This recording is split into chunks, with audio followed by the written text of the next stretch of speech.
So if you remember from the previous video, this car was last tagged in 1989. It showed, I think, 50-something thousand on the odometer. That's all locked up.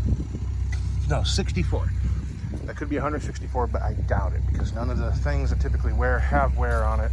However, as I said in the other video, this engine's got a lot more buildup, a lot more oily buildup, like that, right there. Where like that one showed 50-something, and it's really clean. But I digress. We're not going to worry about that right now. The oil filter is the orange can of death, but it's from back in the days before they put the wrinkle finish on them. And those were back, you know, Fram was a pretty good filter back in that day. It's after they got acquired by whoever and they started dipping them in the wrinkle finish that they really became crap. So what do we need to do? Well, the fuel pump is missing. So there's a nice hole there. That won't stop us from running it. It just means it's going to spray oil everywhere. So we can run it for a little bit. We can't run it for very long anyway because the water pump is completely frozen. The belt has been cut. There is no oil in it.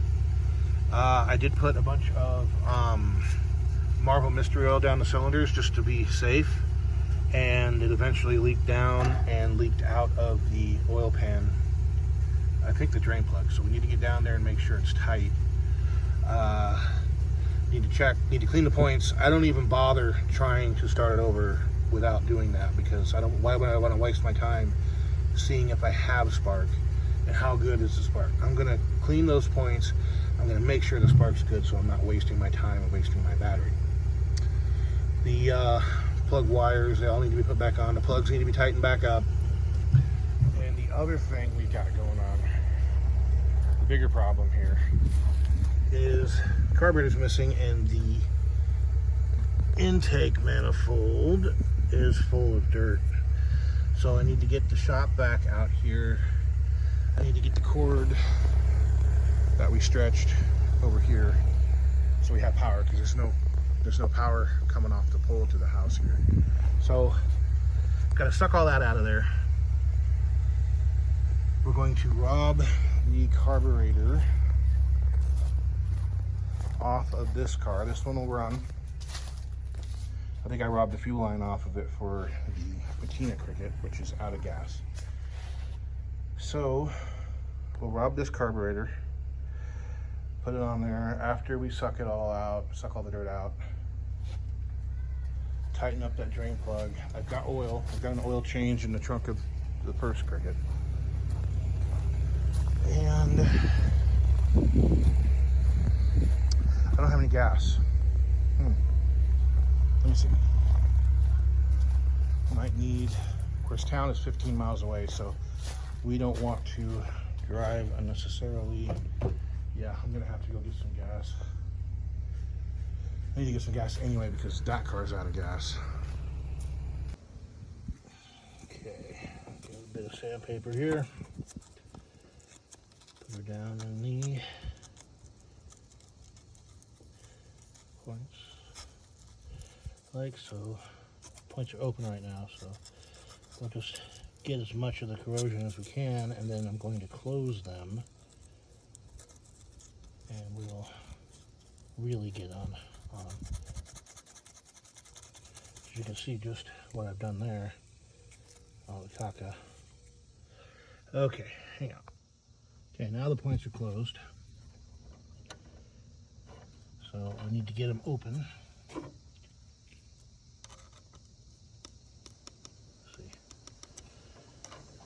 See if we can't see what they look like in there. Oh wow. Oh, well, they're not that bad. They're burnt, but we'll get the sandpaper down in there, we'll get them cleaned up and be right back. Now old Puddin calls this the Mortsky flip. Now I gotta be honest, I don't know if I've ever watched a Mortsky video, but I'm going to have to change that when I get more time.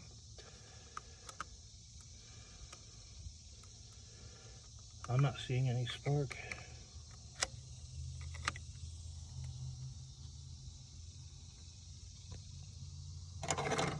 So, means we we're not getting power. Oh, we're not getting ground. Well, that's kind of loose, but that's not our problem. Okay.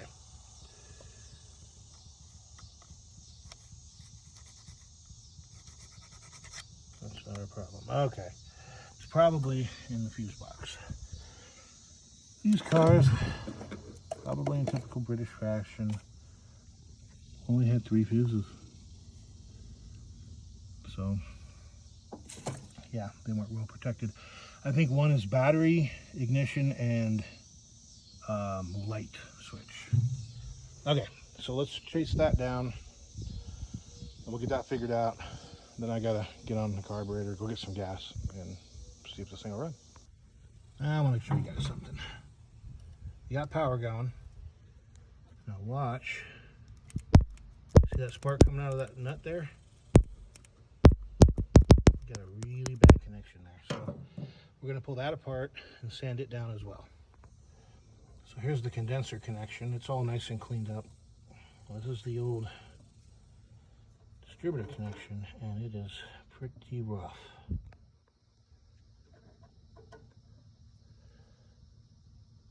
I've got it sanded, but hopefully it'll get a good connection.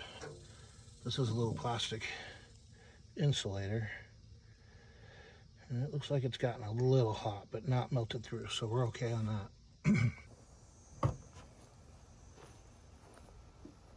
Here we go. Got some of this expensive spray here. I got some gas treatment, old stuff that was lying around. I don't think it's flammable though. Let's see what happens. Expecting there to be a big backfire and a plume of flame, but we'll see.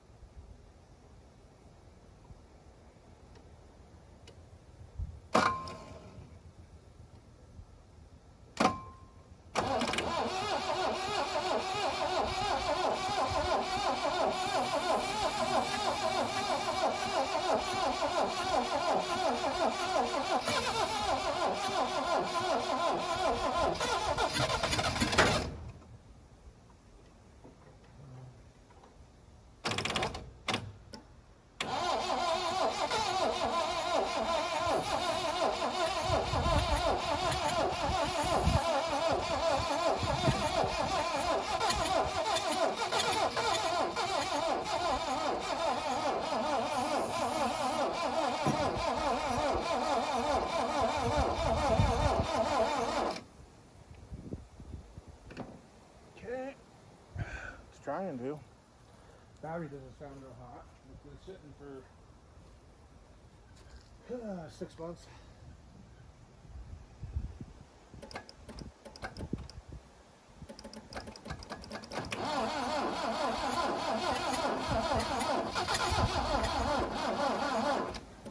Okay.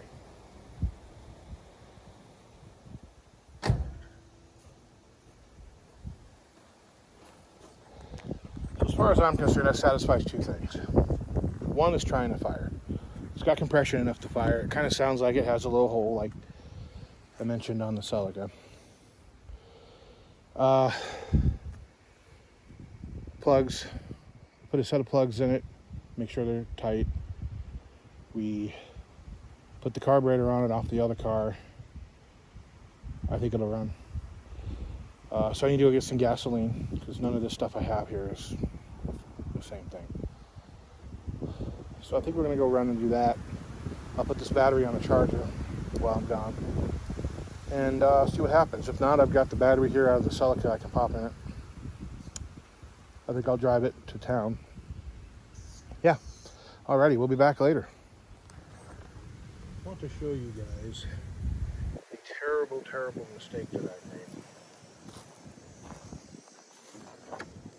So, a friend of mine back in the day owned a body shop, and he had a machine that would recycle reducer and thinner, and use it for wash thinner. And I got the bright idea to take some of that stuff, mix it up with some gas, and make what I thought was racing fuel out of it. Problem was, is all that urethane that was in the thinner, separated in the gas tank, and coated everything. See that nice shiny finish? The decoupaged throttle plate. See that? Yeah, that's paint. It's automotive paint, urethane paint.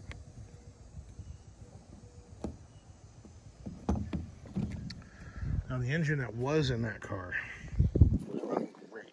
And all of a sudden, it was running great, but it would make this kind of a tap, tap. It would be running tap, just this irregular metallic tap. It was more than a valve click, but less than a rod knock.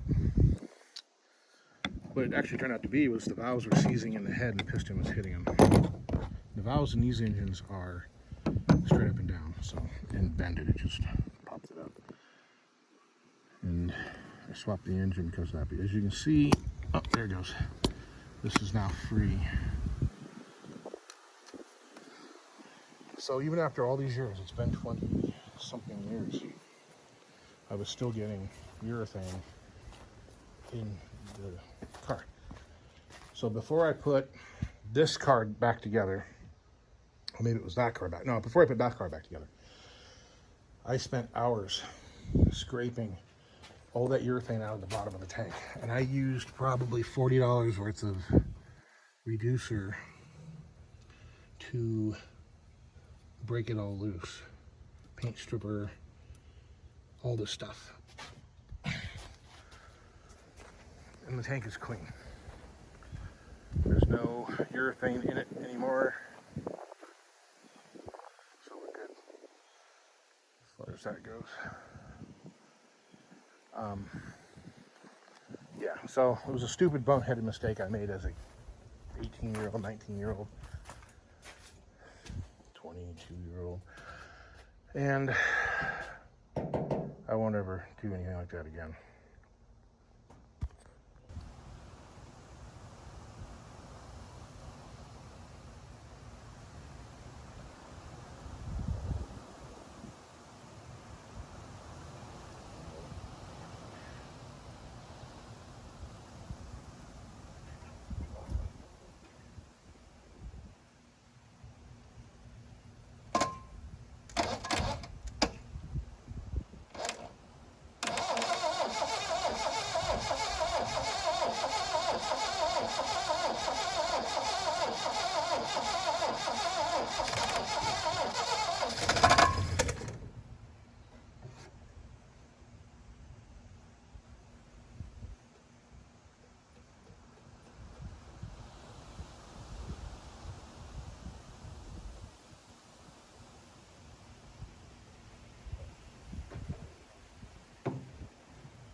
Loan me one of your starter switches. I've got one somewhere.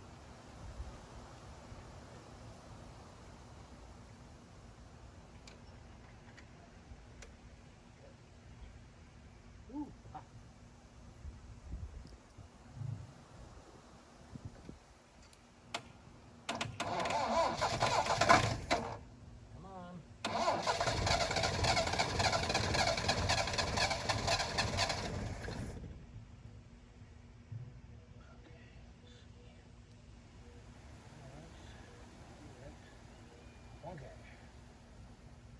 choke on.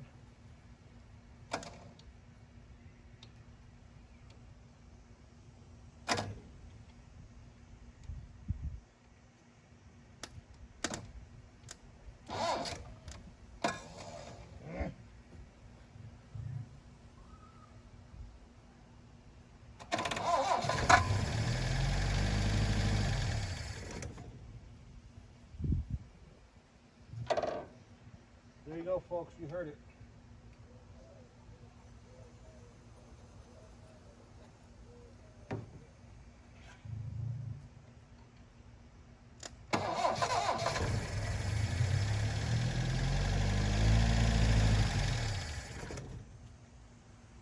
Doesn't sound bad. Okay. So.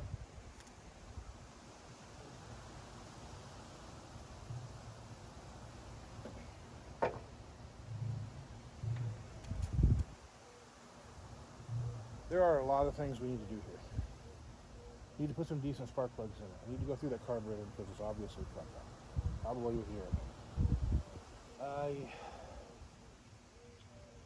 need to have some spray, some carb cleaner, something that I can keep working with it. I don't think that stuff I got there will work. Got to tighten the spark plugs up. They're just in there as snug as I can get them without a socket. We should go through and plug off all the vacuum hoses, including the brake booster, which, see if it's got any vacuum built up. Probably shot. They're always shot.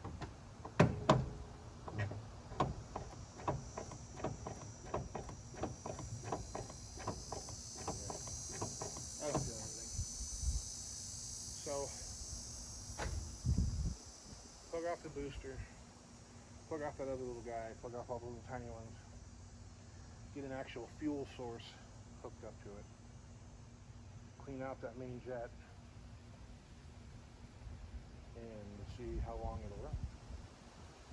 Again, we can't run it very long because of the cooling system not being operable.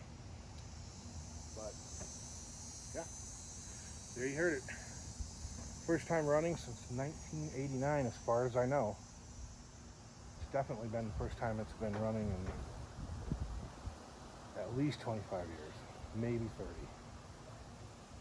So yeah, we'll get back on it.